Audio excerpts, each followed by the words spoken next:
Well, I'm glad you said that because that's exactly where I'm going. Both Jamar Chase and Tee Higgins absent as of now for the Bengals voluntary OTAs.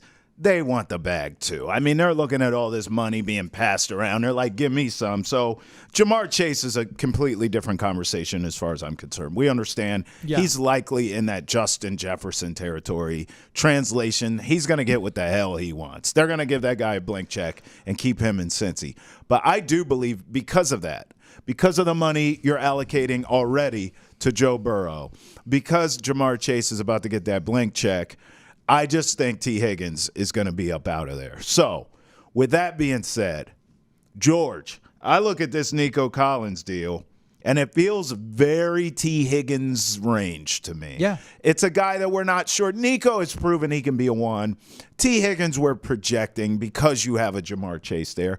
But I think it's fair to say most of us believe he can be a number one wide receiver in this league. And for damn sure as it pertains to the Patriots, Lord knows, him just stepping foot on the campus, walking into the facilities, using the restroom, having a snack, makes him number one in that wide receiver room. Yes, I agree. Do you see a world where the Patriots figure this out and they acquire Tee Higgins via maybe they trade for him? I'm kind of using an NBA term. Is it a sign and trade where you trade for him and then you work out an extension with the guy?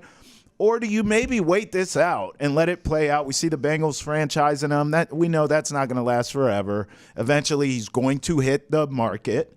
Do you wait till then so you don't have to trade and then you just got to be the highest bidder? How do you sort of handle this? Do you see Tee Higgins coming to New England? Because I do. I'm just not sure of the path how it's going to happen. I thought on draft night they should have made some moves. It didn't happen, but it's not too late.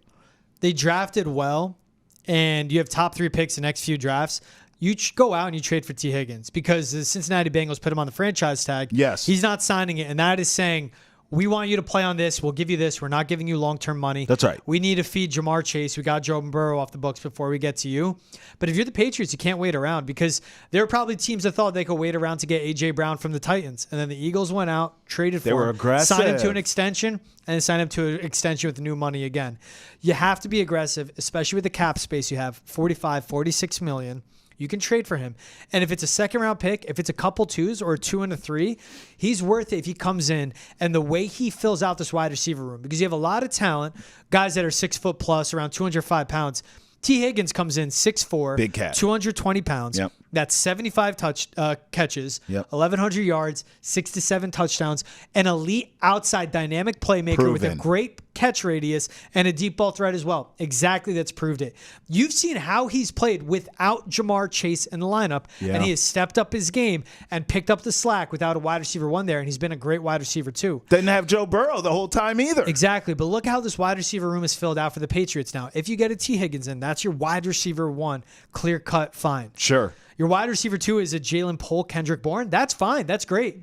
That's your wide receiver 3, Kendrick Bourne, Jalen Polk, Javon Baker, Demario Douglas. You have KJ Osborne, who's on a 1-year deal. Get out of here. It's fine. You got a unit there now. It changes the entire look of your offense if you go out and get Tee Higgins. Right. You still need a tackle. Right. But that's a wide receiver 1 that is clearly a wide receiver 1 here in New England. It's not a bunch of wide receiver 2s. It's a wide receiver 1 with a bunch of wide receiver 2s. And I am fine with that. Yeah. Look at the Green Bay Packers and their model for success on an offense.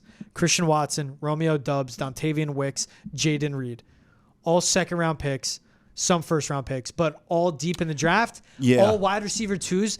Build it out and give your quarterback so many options to build chemistry with, and it works. You have a deep wide receiver room there. I think that's a great point. If you're giving up, hypothetically speaking, for the sake of combo, you said a second-round pick, right?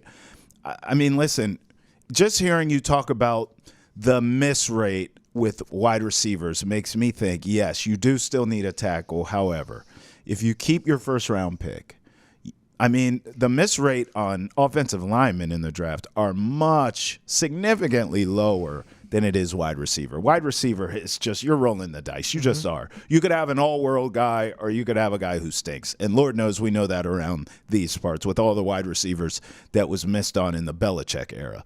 So, listen, like second rounder, give Tee Higgins a bag. You have a bona fide guy who we believe could be very special, but at Worst, he's going to be a solid number one on your team with a gang of young wide receivers there. And then you draft your tackle, which is a much safer proposition, drafting a tackle in the first round than a wide receiver. Yeah. I don't hate it.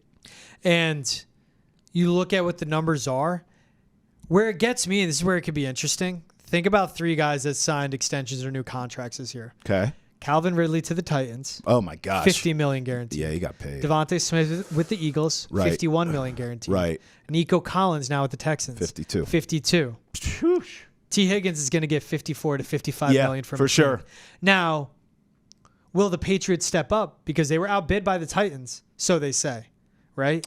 They came in and they said, we were trying to pay as much as we can, taking into account that we have a higher tax rate than Tennessee that doesn't have one. Right. And then Robert Kraft backdoored in. Maybe the quarterback situation had an effect.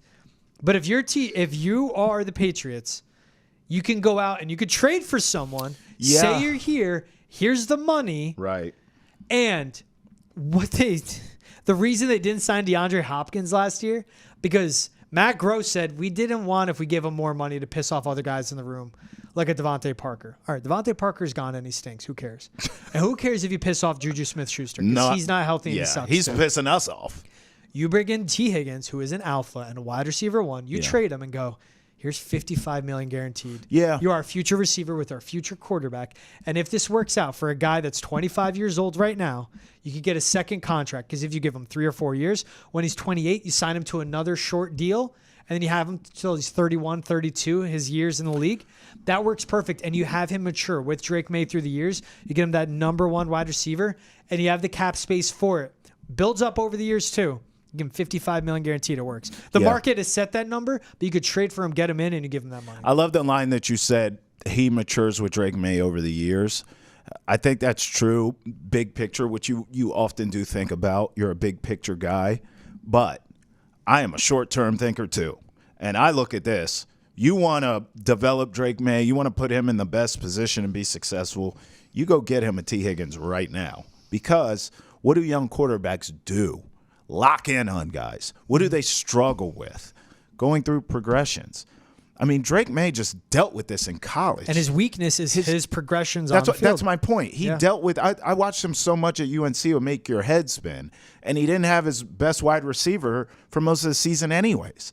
So this guy he didn't have a go-to guy. He had to, someone get open for me, please. And, oh, by the way, his offensive line sucked.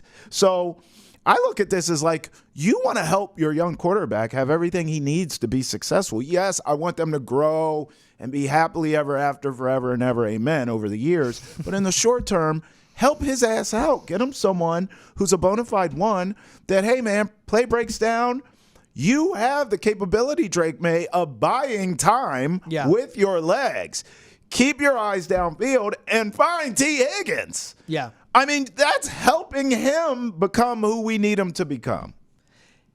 It would just take this offense to an actual threshold of respectability with talent. Yes. That's the saddest thing I can say, but that's the standard No, here. it's not sad, George. We fell asleep watching this offense. All of us did it. It was nap time city during Patriots games when they had the ball on offense. Think about the wide receiver room right now. Jalen Polk, Javon Baker, Demario Douglas, KJ Osborne, Kendrick Bourne, Juju Smith-Schuster.